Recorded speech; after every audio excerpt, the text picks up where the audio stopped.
Comment distinguer les personnes qui nous parlent de la part de Dieu? Comment les honorer? Comment détecter une fausse prophétie?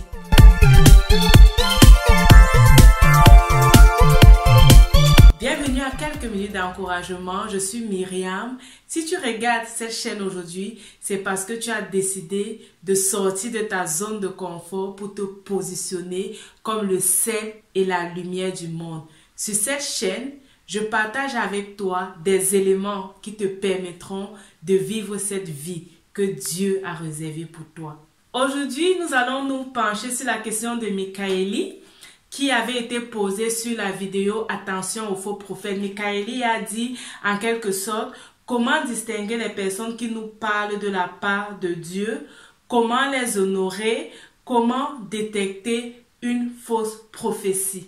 Le thème de la prophétie, c'est un thème vraiment très vaste. Je vais partager avec nous dans cette vidéo les éléments que j'utilise, les éléments qui m'aident à pouvoir discerner les prophéties et à pouvoir savoir si une prophétie vient de Dieu ou pas. Le verset que je vais lire avec toi aujourd'hui est tiré dans Acte 2, verset 17. La Bible nous dit: dans les derniers jours, dit Dieu, je répandrai de mon esprit sur toute chair.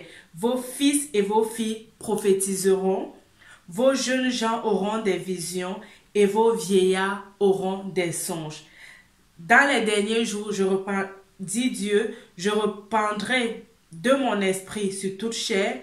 Vos fils et vos filles prophétiseront, vos jeunes gens auront des visions et vos vieillards auront des songes. Et nous sommes dans les derniers temps, nous sommes dans les temps où nous avons beaucoup de prophètes, nous avons beaucoup de gens qui parlent de la part de Dieu. Et ce n'est pas mauvais parce que la Bible nous dit également que le moment viendra où Dieu va répandre son esprit sur toute chair. Donc, si tu as bien suivi ce verset, tu vas te rendre compte en fait que Dieu peut parler à tout le monde. Dieu peut se servir de tout le monde pour transmettre son message. On n'a pas forcément besoin d'être prophète pour parler de la part de Dieu. Nous avons l'exemple de Saül dans la Bible qui, après la rencontre de Samuel, s'est mis à prophétiser. Il était au milieu de prophètes et les gens ont dit: mais Saül est-tu aussi parmi les prophètes? Dieu, l'esprit de Dieu s'est saisi de Saül et Saül a donné une prophétie. Saül a pu prophétiser. Dieu peut se saisir de tout le monde, de tout enfant de Dieu pour transmettre un message. Ça peut être un message ponctuel, ça peut être un message qui pourra se réaliser dans le futur.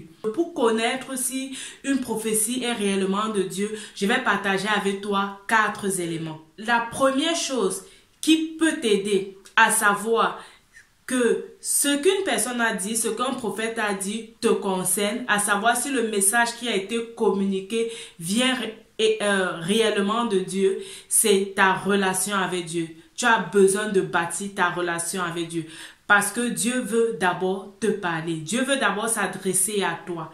Et la parole de Dieu nous dit également que Dieu nous donne par son esprit la capacité de discerner les esprits.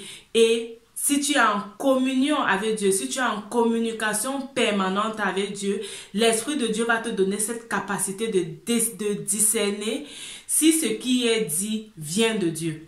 L'Esprit de Dieu va te donner la capacité de discerner si en face de toi, tu as réellement quelqu'un qui craint Dieu, tu as réellement quelqu'un qui parle de la part de Dieu. Donc, le premier élément, c'est vraiment ta relation avec Dieu, bâtir une relation avec Dieu. Si tu n'as pas encore donné ta vie à Christ, je t'encourage à le faire avant cette fin de l'année, vraiment à donner ta vie à Christ. Et là, tu pourras grandir dans le discernement et la connaissance des esprits. Le deuxième élément, si tu as donné ta vie à Christ, je vais t'encourager à connaître la parole de Dieu. Je vais t'encourager à prendre du temps pour lire la parole de Dieu, à prendre du temps pour méditer la parole de Dieu, à prendre du temps pour passer avec Dieu.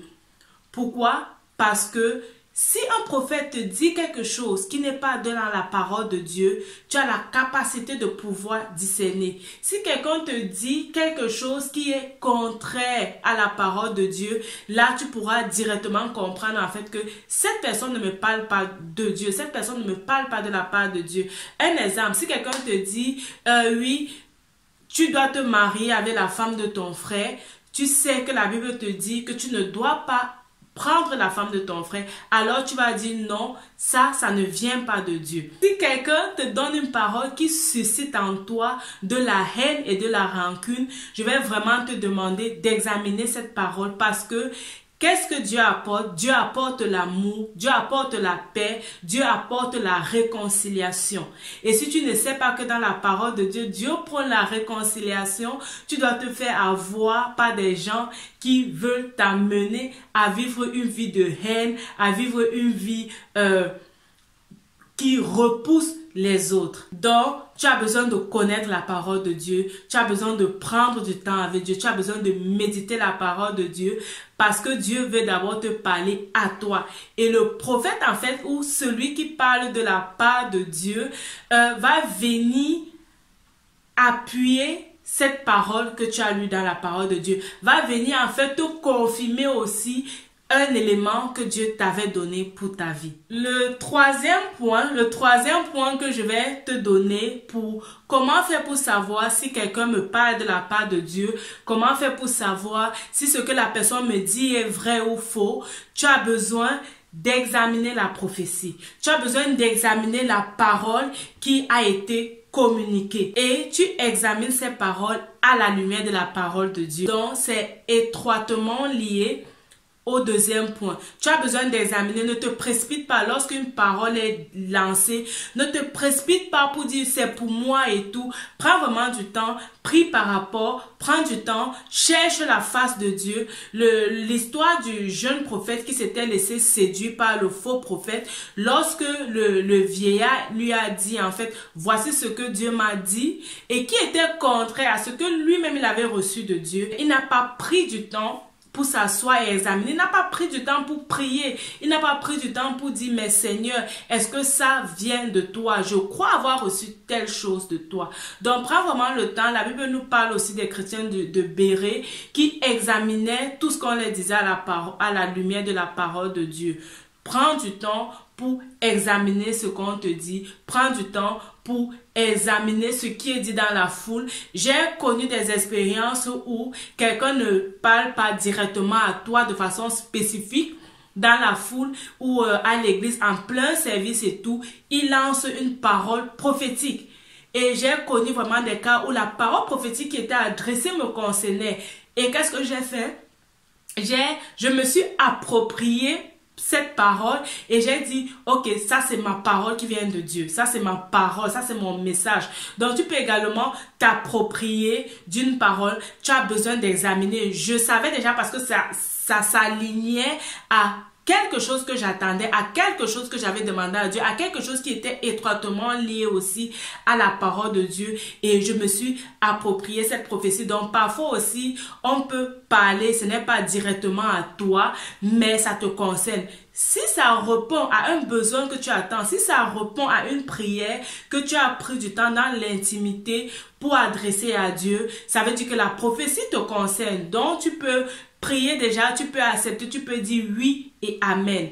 Mais si c'est quelque chose en fait que tu aimerais avoir ou tu ne t'y attendais pas, on a lancé une bonne parole et tu dis oui, vraiment ça peut être ma parole, vraiment prends du temps pour examiner. Ou si on t'a dit Dieu va te délivrer de telle situation, ça c'est une très bonne parole, mais prends aussi du temps pour examiner et même demander à Dieu de t'orienter afin que tu ne puisses pas tomber dans ce piège. Le quatrième point, j'ai dit que je devais nous donner 4 points. Le quatrième point ou le quatrième élément que je vais te donner aujourd'hui, c'est de savoir en fait que quelqu'un qui parle de la part de Dieu ne se met pas en exergue. Quelqu'un qui parle de la part de Dieu met Dieu au devant de tout ce qu'il fait. Il met Dieu au devant de ce qu'il dit. Il ne se lève pas lui-même, mais il élève Dieu au travers de ce qu'il dit. Donc si quelqu'un vient vers toi et il commence à te parler de ses grands exploits, un prophète peut faire un témoignage de comment Dieu l'a utilisé et tout, mais ça ne doit pas être vraiment tout ce qu'il a à te dire et après il te donne une parole. Non, il doit mettre Dieu au devant et même s'il fait un témoignage, il doit pouvoir au travers de ce témoignage vraiment donner la gloire à Dieu. Au travers de son témoignage, vraiment dire Dieu m'a utilisé dans telle situation et ne pas dire je suis allé là-bas, il y avait quelqu'un qui était malade, j'ai prophétisé qu'il devait être guéri, après il était guéri. Non, il doit vraiment dire vraiment, Dieu m'a montré ça et Dieu a permis que je puisse donner telle parole et par la grâce de Dieu, la personne était guérie. Le prophète est vraiment humble. Quelqu'un qui parle de la part de Dieu est vraiment humble et sait que ce qu'il fait ou ce qu'il dit, c'est Dieu qui lui donne ses capacités. Ce n'est pas par ses propres forces, mais c'est par la grâce de Dieu. Donc, j'ai partagé avec toi les 4 éléments qui, pour moi, sont très nécessaires si tu veux connaître que quelqu'un parle vraiment de la part de Dieu. Si tu veux te protéger, et ne pas te laisser évader, ne pas te laisser éparpiller, ne pas te laisser distraire parce que on n'a vraiment pas le temps de se distraire. Si on veut être le sel et la lumière du monde, on n'a pas le temps de se distraire. On doit rester focalisé sur ce à quoi Dieu nous conduit. On doit être focalisé sur le plan de Dieu. Donc, si tu veux vraiment savoir est-ce que cette personne me parle de la part de Dieu, tu as besoin de travailler ta relation avec Dieu. Tu as besoin d'être étroitement connecté à l'Esprit de Dieu. L'Esprit de Dieu peut aussi te saisir pour bénir quelqu'un d'autre en tant que sel et lumière du monde. L'Esprit de Dieu peut te saisir, est censé te saisir même pour bénir d'autres personnes. Donc, tu as besoin d'avoir cette relation avec Dieu. Tu as besoin de connaître la parole de Dieu, de vraiment la méditer, de demander à Dieu de te parler, de demander à Dieu de te révéler son plan pour ta vie, de façon à ce que lorsque Dieu va utiliser une autre personne pour te parler, tu pourras vraiment avoir la certitude que ce que cette personne a dit vient de Dieu. Tu as besoin de prendre du temps pour examiner, ne pas tout avaler, ne pas tout vite prendre, ne pas tout recevoir. Prendre vraiment du temps pour examiner. Est-ce que cette personne me conduit dans le plan de Dieu? Est-ce que cette personne suscite en moi le désir de connaître Dieu? Suscite en moi le désir de passer du temps avec Dieu, ou alors cette personne me montre seulement comment il est grand, comment il fait ci et ça. Donc tu as besoin d'examiner et comme j'ai dit, le prophète, il met Dieu au devant de tout ce qu'il fait. Il met Dieu au devant de la parole qu'il donne. Il met Dieu au devant de tout et il donne la gloire à Dieu. Alors, comment honorer un prophète? Est-ce qu'on doit honorer un prophète? Est-ce qu'on a encore besoin d'honorer un prophète? C'est vraiment difficile de répondre à cette question. Je vais te dire, travaille ta relation avec Dieu. Dieu peut vraiment te mettre dans le cœur de faire un geste. Ça peut être un geste financier. Les gens ont peur qu'on parle de finances. Les gens se disent que pourquoi est-ce qu'on va donner? Tu as besoin d'investir dans le royaume de Dieu. Et quand tu investis dans le royaume de Dieu, c'est avec tes finances. Donc, tu as besoin d'investir aussi tes finances. Et si quelqu'un t'a béni, tu peux demander à Dieu comment est-ce que tu peux faire pour bénir la personne en retour. Et si Dieu met dans ton cœur de faire un geste financier, vraiment, je t'encourage à le faire. Tu peux aussi prier pour la personne. Ça, c'est une obligation, en fait, pour nous, les enfants de Dieu. La parole de Dieu nous dit, l'apôtre Paul a dit dans l'un de ses écrits, de prier pour tous les saints. Lorsqu'il parle de la prière, je crois que c'est dans Philippiens 4, il dit, prier aussi pour tous les saints. Nous avons besoin de prier les uns pour les autres. Tu as besoin de prier pour ceux que Dieu utilise pour te bénir. Tu as besoin vraiment de prendre du temps et de prier pour eux. Pourquoi? Afin que Dieu les préserve, afin que Dieu leur donne de pouvoir toujours se rabaisser et de donner la gloire à Dieu, afin que Dieu leur donne aussi le discernement. Parce que lorsque Dieu envoie une parole, parfois, entre la réception de la parole et la transmission de la parole, beaucoup de choses peuvent se passer. Donc, tu as vraiment besoin aussi de prier pour cette personne afin que cette personne puisse transmettre le message authentique de Dieu, que cette personne puisse transmettre le message qu'il a reçu de Dieu. Donc, si tu veux honorer un prophète, si tu veux honorer quelqu'un que Dieu a utilisé pour te bénir, si tu veux honorer quelqu'un que Dieu a mis devant toi et tu vois vraiment que cette personne m'aide à grandir dans ma marche avec Dieu, cette personne m'aide à à vivre la vie de qualité que Dieu a prévu que je vive sur cette terre, tu peux prier pour la personne et si Dieu te met à cœur de faire une offrande à cette personne, tu peux également faire une offrande à la personne. Je crois que j'ai pu d'une façon ou d'une autre répondre à ta question, Michaeli. Si ce n'est pas le cas, n'hésite pas. Écris-moi, pose d'autres questions qui vont te permettre encore de mieux comprendre ce thème de parler de la part de Dieu, de prophétie. Et durant l'année, nous aurons l'occasion de revenir là-dessus parce que Dieu utilise vraiment les gens. Comme j'ai dit, nous sommes les mains de Dieu sur cette terre. Nous sommes le sel de la terre et tu as besoin que ton sel puisse être déposé quelque part pour amener la saveur. Donc Dieu peut t'utiliser en tant que sel de la terre et tu dois reconnaître ce don que Dieu a mis en toi et d'autres personnes doivent également reconnaître ce don que Dieu a mis en toi. Donc dit que Dieu ne parle pas, Dieu parle par des gens, Dieu cherche même des gens par qui il peut transmettre son message, des gens qu'il va utiliser pour sa gloire. Donc disposons-nous vraiment à être utilisés pour la gloire de Dieu. Et la vie de qualité que tu mènes en fait, c'est cette vie qui glorifie Dieu. C'est cette vie qui entre dans le plan parfait de Dieu pour ta vie.